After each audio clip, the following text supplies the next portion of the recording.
Takumi is unexpectedly summoned to another world, finding himself standing before the goddess Nolan. However, the first thing she does is apologize sincerely, explaining that it was all a huge mistake. When the summoning spell is cast, it randomly selects individuals from Earth to become heroes in the new world. Takumi's life had been going well, and he was never meant to be summoned, but an error during the spell dragged him here along with the others. The mistake is blamed on the Holy Sidonia Empire, who recklessly activated the forbidden summoning spell. Because of this, Takumi was not sent to Sidonia like the other heroes, but instead to Nolan. Takumi asks Nolan if she can send him back to Earth, given that he was brought here by mistake. Unfortunately, Nolan explains that she cannot. Out of frustration over Sidonia's actions, Nolan had erased the summoning spell from the world's magic laws, making it impossible for anyone to move between worlds anymore. Worse yet, Takumi's original body had perished in the process, leaving him as a disembodied spirit. Panicking at the realization that he's a ghost, Takumi is reassured by Nolan that she has a plan. While she can't send him back, she can give him a new body and allow him to become a citizen of this world. As an apology, Nolan also offers him her blessing to make his new life easier. Takumi, with little choice, agrees to be reborn in this world,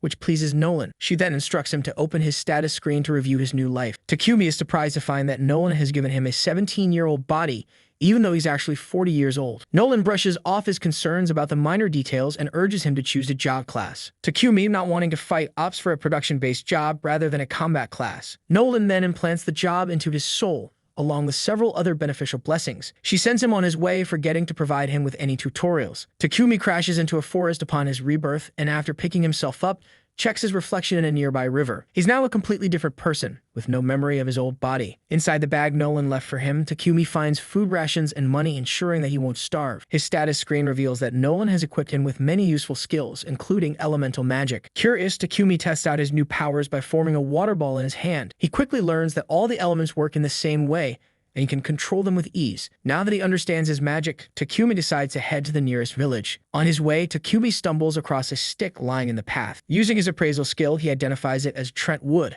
a material useful for crafting magic staves and spears. Deciding to try out his crafting abilities, he uses his skills to make a spear. He then spends the next hour gathering useful plants nearby, filling his item box with the plants when he realizes they won't fit in his bag. Suddenly, a young girl runs toward him, calling for help. She explains that a monster is chasing her, and Takumi soon sees a massive horned rabbit charging toward them. In a panic, Takumi attempts to defend himself, but in an accidental twist of fate, he ends up stabbing the rabbit in the head, killing it instantly. Surprised by his victory, Takumi realizes it was due to luck, not skill. As a result of the encounter, Takumi gains the job title of warrior, a class he didn't want. After ensuring the girl Molly is unharmed, Takumi learns she was out gathering herbs where she wandered too far from the village. Takumi, feeling it would be wasteful to leave it behind, stashes the rabbit in his item box.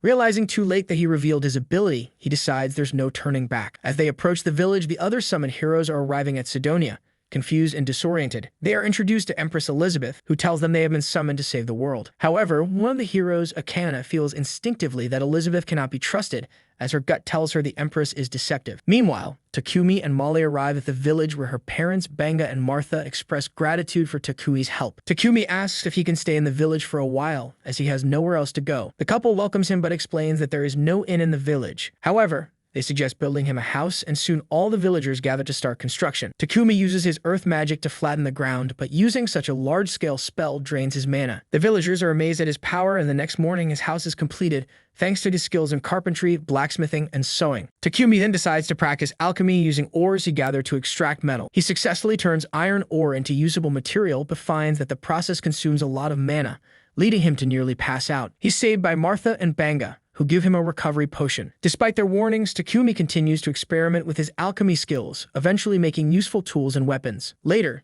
Takumi asks Banga for some basic potions to use as templates for his own creations. After making his own potions with herbs he collected, he compares them to Banga's potions. Takumi's version appears more magical, but unsure of its effects, he tests it by building poison tolerance, consuming the potion until he nearly dies, then healing himself. One day, Takumi encounters a massive boar and a poison spider. The boar charges at him, and despite his attempts to defend himself with magic and a spear, Nothing works. Just as he's about to be overrun, the spider intervenes, attacking the boar. Takumi, seeing the opportunity, uses alchemy to break down the boar's head, defeating it. The spider is injured, but Takumi heals it, and it ends up becoming his pet, which he names Maple. Returning to the village, Takumi shows off the giant boar and his new pet spider. The villagers are amazed, especially by the fact that he managed to tame such a dangerous creature. Takumi suggests they share the boar meat since it's too much for him to eat alone, and a feast is held in his honor. Banga brings him the valuable leftovers, which can be sold for money in the nearest city, Bolton. Takumi decides that his next destination will be Bolton. Meanwhile, Nolan is quietly pleased to see Takumi evolving, but her assistant questions her true intentions. After all, she gave Takumi a special body, her blessings, and, most importantly, sent him 1 year into the past, before the Sidonia Empire activated its spell. Yet Nolan simply notes that there wasn't any specific reason. The next morning, Takumi wakes up to find himself trapped in a web. He tells Maple, the spider girl, to apologize, but she says she's lonely because he's always busy with work. Feeling guilty, Takumi decides to take a break and spend some time playing with her. However, they're interrupted by Martha, who's stunned by the sight. He quickly reassures her that Maple wasn't trying to eat him, but Martha is more interested in the spider silk. We learn that spider silk is incredibly rare and is typically used to make clothes for nobles. Martha needs Maple to spin a more elastic version of the silk, and although Takumi doubts she'll cooperate, Maple surprises them by doing exactly what Martha asked. Takumi reminds Maple of their promise to play together, but she declines, saying she's now busy, so he heads off to complete his own tasks. It's been a month since he arrived in the village, and although he's grown close to everyone, he knows it's time to move to a bigger city to pursue alchemy. But he's unsure how to break the news to everyone who has been so kind to him. Boone presents Takumi with a new set of armor and even offers to fix his shoes, joking that they'll help him kick harder. Takumi laughs, reminding them he's just an alchemist. Bonga arrives as well, and Boone tells Takumi that it'll be lonely without him, but they all understand that he needs to move forward. Bonga mentions that a merchant named Paypek will soon be arriving, and that travel arrangements have already been made for Takumi to go with him. Deeply grateful, Takumi thanks them. Later, Takumi runs into Martha, who's carrying parts of a horned rabbit. Although the meat tastes great, she says it has to be discarded due to a lack of proper facilities. Takumi offers to purify it with his magic, surprising her with the revelation that he can use light magic. She urges him to keep it a secret. Those who can use light magic are rare, and even mid-level users can earn a fortune. Over the next few days, Takumi quietly helps develop the village using his powers, wanting to give back before he leaves. Eventually, Paypek arrives, surprised by the village's rapid development.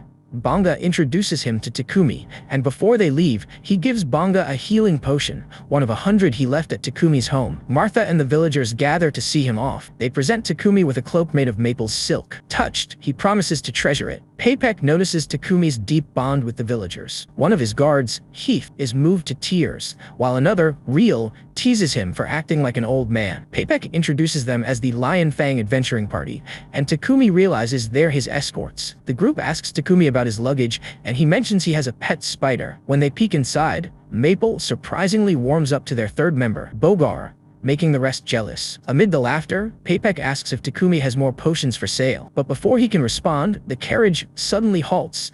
They're ambushed by goblins. The Lion Fang members spring into action, excited to deal with the monsters.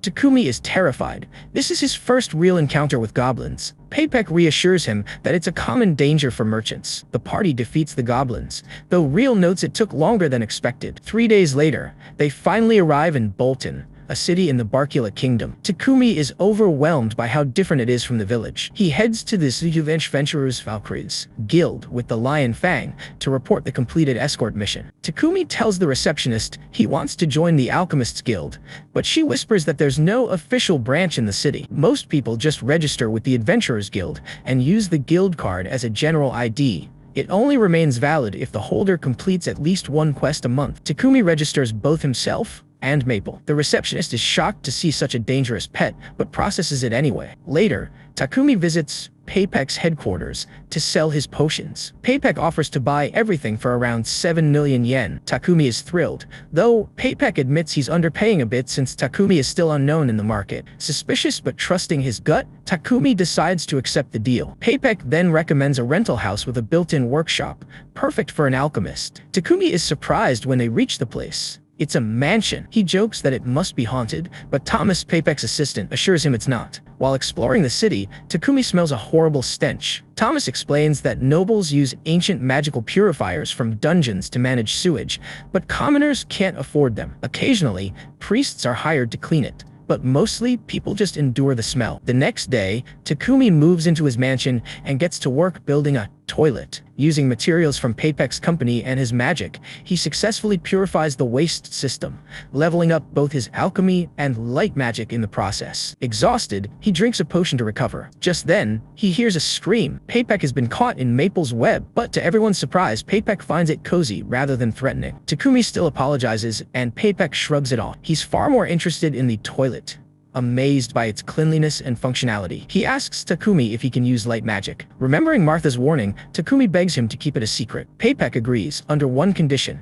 Takumi must make 100 more toilets. Overwhelmed, Takumi thinks of hiring help. Papek suggests getting a slave, as slave contracts are sealed by magic, ensuring secrecy. They also provide reliable household help and protection. Papek also explains that Takumi's affinity for light magic means he's chosen by the Church of Divine Light, the dominant religious power in the Holy Empire of Sidonia. But Takumi knows the church exploits light magic users, so they must keep his identity secret. Takumi is reluctant to use slaves, but he acknowledges the workload. The story begins in a medieval fantasy world, where Ryo is seen lying on the wooden floor of a lonely, empty cottage. The cottage is completely barren, with only 2 books and a knife resting on a table. Without paying much attention to these items, Ryo steps outside to get some fresh air. Surrounded by towering mountains and the serenity of nature, he breathes deeply and decides to try something instinctual. He raises his hand and chants, "Water, come forth!" And to his surprise, a small sphere of water materializes in his palm before splashing to the ground. A few days earlier, Ryo had found himself floating in a vast white void, utterly confused and disoriented. There, he was greeted by an angelic figure